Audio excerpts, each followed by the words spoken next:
I was born into a rigorously Catholic family, not a harsh in its belief, but genuine, especially my mother. Yet this religion did not take root in me with serious conviction.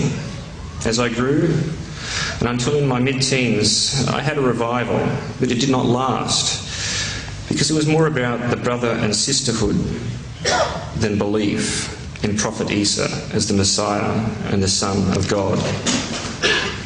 My interest waned as I grew to know the corruption of the official church, and my interest in justice and communism, the pure anarchist form, grew. The Pope's support of evil people like Pinochet, the brutal dictator of Chile, and Noriega, the same, but from Panama, and his opposition to liberation theology as the preferential option for the poor. Simply put, a genuine religion from God would oppose oppression as immoral, even if inevitable. But the Pope did not do this. It still does not.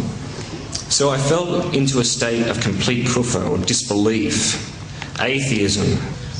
What appeals most to me about Islam is that although it is based on faith, as the true religion must be, it is faith based in reason and not just emotion.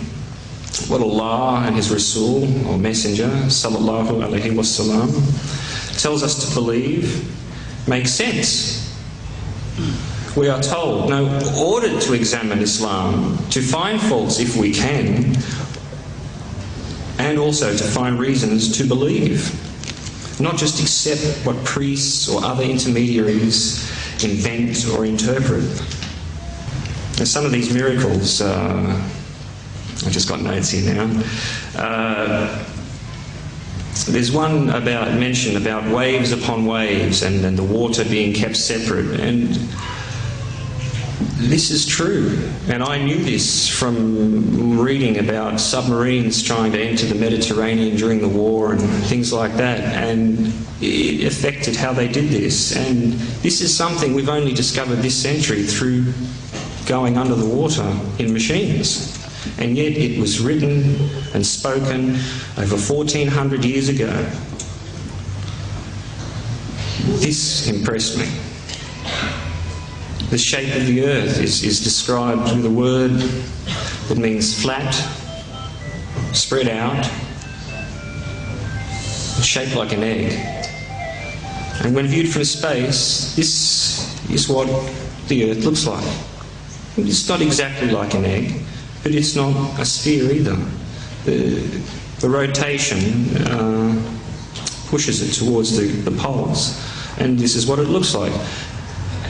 And this was said over 1400 years ago, and this is something we've only known since we sent monkeys into space.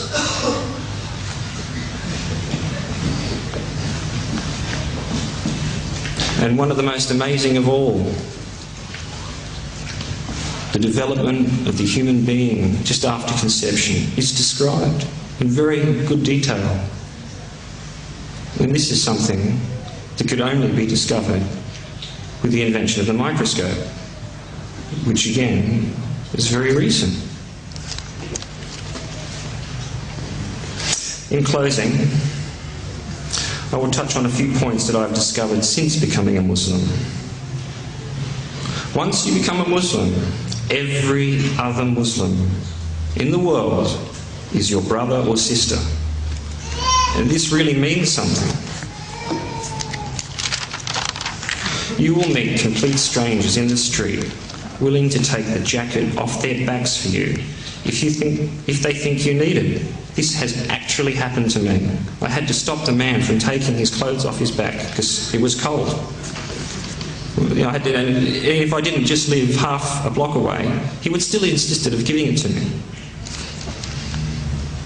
Others you will sit down with and talk to about the greatness of Allah, while one of you buys the other's lunch or tea.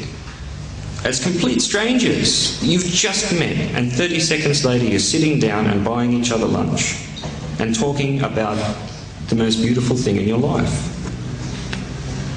and competing to give hospitality to each other. If you have any problems, you can share them with willing and interested friends. It's something a lot of us can't say, even for those, non-believers as I was. You have good friends, but after a while, people don't want to hear the same problem again and again. Strangers will open their doors to you just because you are Muslim.